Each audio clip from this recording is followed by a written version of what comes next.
What's going on, everyone? This is Todd Bavona reporting for the Staten Island Advance, and welcome to another edition of Together SI Business Spotlight, a chat with someone from the local community on Staten Island, of course. Great to have you along with us for this edition, and today we are on location. Someone from the Richmond Valley Merchant Association right here on Page Avenue is Terry Cote from Boutique Boutique. Terry, what's going on? Hi, how are you? Good. How's everything going? What's going on here at Boutique Boutique? And also tell us a little bit about Boutique Boutique and what you have here. Boutique Boutique is a women and men's clothing store. As you see, we have the women's side over here, men's over here. We carry shoes, accessories, jewelry, belts, you name it, we have it. We try to make it a one-stop shop for all shapes and sizes. And I know with me, I gained a couple pounds during the pandemic because I had to cook for myself, my family. Of course. So we try to accommodate everybody.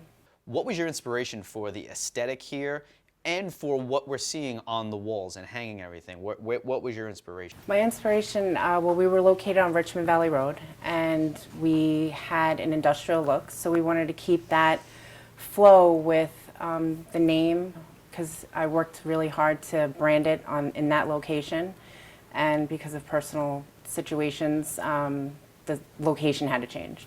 So when we moved here, I was able to salvage a lot of the material and piping and different things that we used over there and brought it over here and just downsized a little bit, made it a little more intimate and added in whatever we could. So I was about to say, this is such a nice, intimate setting here at Boutique Boutique. I love it. Feels so homey and so small business Staten Island, right? Yep. Which brings us to the next point.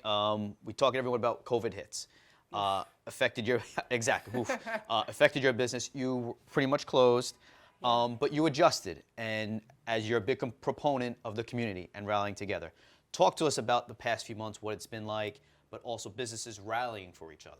I had to close the doors March 14th. I remember the date, where everybody else had to. I definitely didn't feel alone, but I was also dealing with staying out of depression. How am I going to make this work? I'm going to lose my business. How am I going to provide for my family?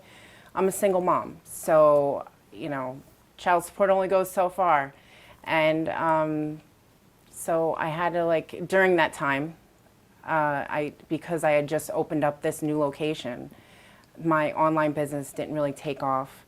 We were basically quarantined. I didn't want to expose my children to anything, so I was in the house. So even coming to the store for any online orders, it's a risk. Of course, so right. Got to be smart about it. I stayed in the house. The only thing I did was grocery shop. And that was it. And that was it. My kids stayed in the house. Right. So it was scary. I didn't know, okay, how am I going to get out of this? Right. And then during that process, because you can't lock me in a box.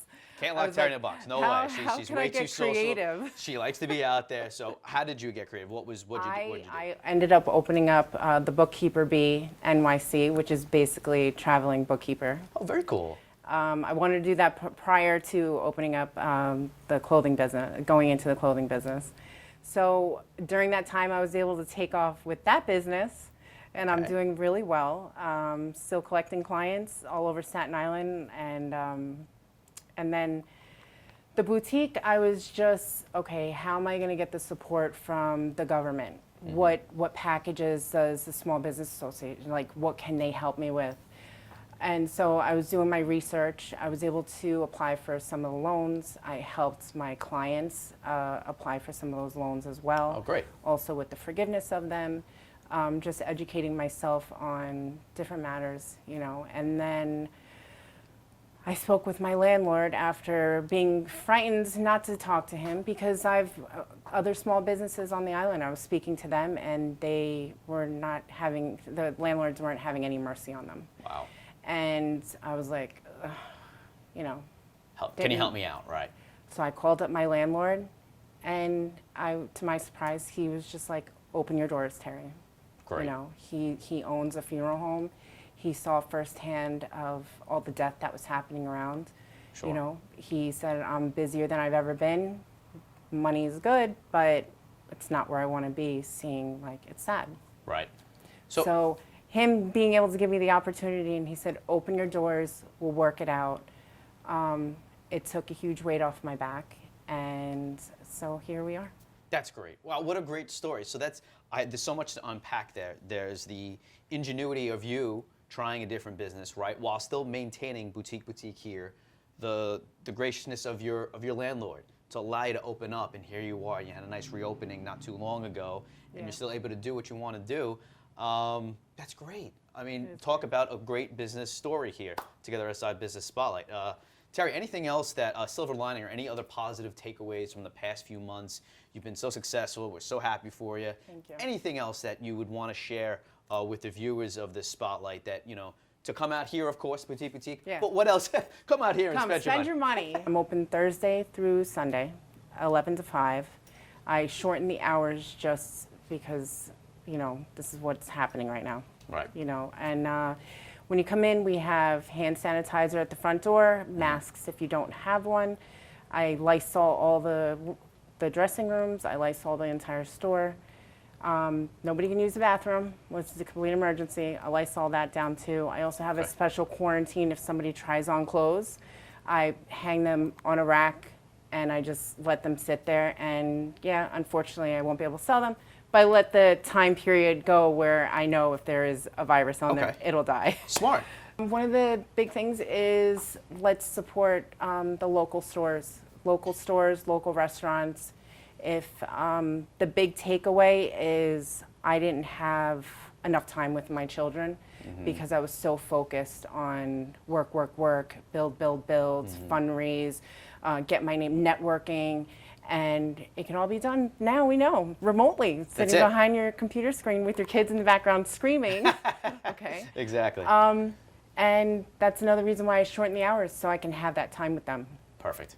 That I didn't have. Smart. So the huge takeaway is support local businesses, support your friends. I had, if it wasn't for my friend Jacqueline, my friend Roxanne, my friend Gianna, girl that's been working with me since she was 14, donating their time to help me and my sister Ty and my mom to go ahead and fix this all up, because it was a huge turnaround with fall, winter into spring, summer. And I needed the manpower, and they really came through for me, and I appreciate it. So they were helping me out, and in turn, let's help everybody out. Simple. I think really that's simple. That's the message right there. Yeah. Help each other out. That's why this series is called Together SI Business Spotlight. So we're all doing this together. We're all in this together. Yes. We are a community. So once again, Terry Cote from Boutique, thanks so much for joining us. Thank you. And thank you so much for watching here Together SI Business Spotlight, reporting for the Staten Island Vince. My name is Todd Bavona, and we will see you next time.